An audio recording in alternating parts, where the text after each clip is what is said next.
أعوذ بالله من الشيطان الرجيم بسم الله الرحمن الرحيم السلام علیکم ورحمۃ اللہ وبرکاتہ۔ پیارے اسلامی بھائیوں، آج کا بیان ہے حرام روزی سے بچیے۔ پیارے اسلامی بھائیوں اور بہنوں، آج کا بیان میں فیضان سنت سے کسب حلال سے بیان دے رہی ہوں۔ تمام حضرات سے ریکویسٹ ہے کہ میرا ویڈیو کمپلیٹلی واچ کیجیے، اسکپ نہ کیجیے اور لائک اینڈ سبسکرائب کیجیے۔ پیارے اسلامی بھائیوں، جہاں کسب حلال کے بے شمار فضائل ہیں، وہاں رزق کے حرام کمانے اور کھانے پر بہت ہی سخت وعیدیں بھی ہیں۔ بدقسمتی سے آج کل کسب حلال نایاب نہیں تو کامیاب ضرور ہے۔ ہمارے مسلمان بھائی بلا ضرورت جھوٹ بول کر بلکہ معاذ اللہ جھوٹی قسمیں تک کھا کر اپنا مال فروخت کرتے ہیں۔ مال کا عیب اور نقص اگر ہے تو اسے بھی ظاہر نہیں کرتے، بے دریغ ملاوٹ کرتے ہیں، رشوت، سود، دھوکہ بازی، جس بھی گناہ کا سہارا لینا پڑ جائے ضرور لیتے ہیں اور مال کماتے ہیں۔ اللہ ماشاء اللہ، میرے سب مسلمان بھائی ایک جیسے نہیں ہوتے، اور جو ہوتے ہیں انہیں وقت کے ساتھ ساتھ سدھر جانا چاہیے اور سچے دل سے توبہ کر لینی چاہیے۔ اللہ فوراً جیسے ہم سے گناہ ہو، ہمیں فوراً اللہ کی طرف رجوع کرنا چاہیے اور سچے دل سے توبہ کرنی چاہیے۔ اللہ خود قرآن پاک میں فرماتا ہے، لا تقنطوا من رحمت اللہ، میری رحمت سے مایوس مت ہونا۔ تو تم کیوں مایوس ہوتے ہو؟ اللہ بے شک بخشنے والا ہے، معاف کرنے والا ہے، تمہیں صرف سچے دل سے توبہ کرنی ہے۔ پیارے اسلامی بھائیوں، غور کریے، آپ اتنا ہی کھاتے ہیں جتنے آپ کے پیٹ میں گنجائش ہے، اسی قدر پہنتے ہیں جس قدر آپ کی جسامت ہے، باقی آپ کی کمائی آپ کے اہل ویال کھاتے ہیں، پہنتے ہیں، زندگی میں جو ضرورت ہے وہ پوری کرتے ہیں اور وبال آپ پر آتا ہے۔ لہٰذا برائے مدینہ اپنے جسم ناتوا پر رحم کریے، خدا را اسے جہنم کا ایندھن بننے سے بچائیے۔ جس نے پیدا کیا وہی رزق بھی عطا کرنے والا ہے، اور جو کچھ مقدر میں ہے وہ مل کر ہی رہیں گا۔ ابھی آپ پر ہے کہ آپ اسے کس طرح حاصل کرتے ہیں، حلال طریقے سے یا حرام طریقے سے۔ اعلیٰ حضرت مولانا شاہ احمد رضا خان بریلوی رحمۃ اللہ علیہ رزق کی تقسیم کے بارے میں ایک ایمان افروز روایت نقل کرتے ہیں۔ فرماتے ہیں کہ ہر دانے پر قلم قدرت سے عبادت لکھی ہوتی ہے۔ بسم اللہ الرحمن الرحیم، ھذا رزق فلان بن فلانی، یعنی بسم اللہ الرحمن الرحیم، اے دانہ فلاں بن فلاں کا ہے، وہ دانہ اس کے سوا کسی دوسرے کے پیٹ میں نہیں جاتا۔ یعنی جس کے مقدر کی روزی جہاں لکھی ہوتی ہے وہی ملتی ہے، وہی ہوتی ہے۔ دانے دانے پر لکھا ہوتا ہے کھانے والے کا نام۔ یہ بات صحیح ہے، ہمیں کسی کے بھروسے پر بیٹھنا نہیں چاہیے، ہمیں محنت کرنی چاہیے، کیونکہ دنیا اسباب سے چلتی ہے۔ اللہ سے مانگو، اللہ بہتر نہیں بہترین دینے والا ہے۔ انسان سے مت مانگو، انسان کیا دے سکتا ہے؟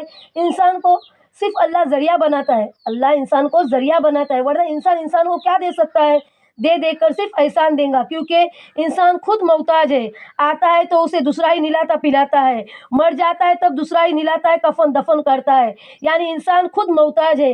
اللہ اگر کسی کو ذریعہ بناتا ہے تو ایسے ہی نہیں بناتا، اللہ اپنے کسی نیک بندے کو ہی ذریعہ بناتا ہے۔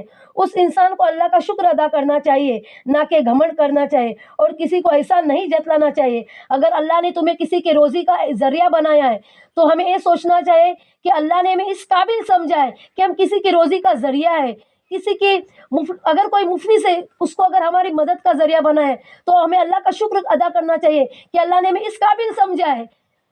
اللہ ایسے ہی کسی کو ذریعہ نہیں بناتا ہے، اللہ اپنے کسی نیک بندے کو ہی ذریعہ بناتا ہے، ورنہ نہ جانے دنیا میں کتنے لاکھوں پتی کروڑ پتی بیٹھے، ہر کوئی کسی کی مدد نہیں کرتا ہے۔ اللہ کسی نیک بندے کو ہی کسی کا ذریعہ بناتا ہے، لیکن اس بندے کو اللہ کا شکر ادا کرنا چاہیے، نہ کہ گھمنڈ کرنا چاہیے۔ اگر وہ انسان احسان نہیں جتلائے تو اس کے فیملی ممبر تک احسان جتلاتے۔ ایسے بھی کئی انسان ہوتے ہیں جو احسان نہیں جتلاتے، ذریعہ بنتے ہیں تو احسان نہیں جتلاتے، لیکن ان کے فیملی ممبر احسان جتلاتے، تو پھر کیا ہو جاتا ہے؟ اس کا ثواب ختم ہو جاتا ہے، اس کا جو اجر ملنے والا ہوتا ہے دنیا سے بدر جہاں بہتر، جو آخرت میں اس کا اجر و ثواب ملنا ہوتا ہے وہ نہیں ملتا ہے۔ کیوں نہیں ملتا ہے؟ کیونکہ اس کے فیملی ممبر، ہو سکتا ہے کوئی مس انڈرسٹینڈنگ کی وجہ سے احسان جتلاتا ہے، لیکن اگر مس انڈرسٹینڈنگ بھی ہو جائے یا کوئی احسان فراموش بھی ہمارے ساتھ ہو جائے، تب بھی ہمیں اس بات پہ تقوی اختیار کرنا ہے، صبر کرنا ہے، نہ کہ احسان جتلانا ہے۔ ہوتا ہے، کبھی کبھی ہوتا ہے، مجھے ایکسپیرینس ہے اس بات کا کہ کبھی کبھی انسان کو مس انڈرسٹینڈنگ بھی ہو جاتی ہے تو انسان احسان جتلاتا ہے، لیکن انسان کو اس حال میں احسان نہیں جتلانا ہے بلکہ صبر کرنا ہے، تقوی اختیار کرنا ہے، تو بروز قیامت اللہ اس کا اجر دنیا سے بدر جہاں بہتر تمہیں عطا کرتا ہے۔ احسان جتلانے کے بعد کیا فائدہ ہوتا ہے؟ کچھ نہیں، ساری محنت بیکار ہے، ٹوٹل خسارہ ہے۔ تو برائے مہربانی انسان کو صبر کرنا چاہیے، جذباتی ہو کے احسان نہیں جتلانا چاہیے۔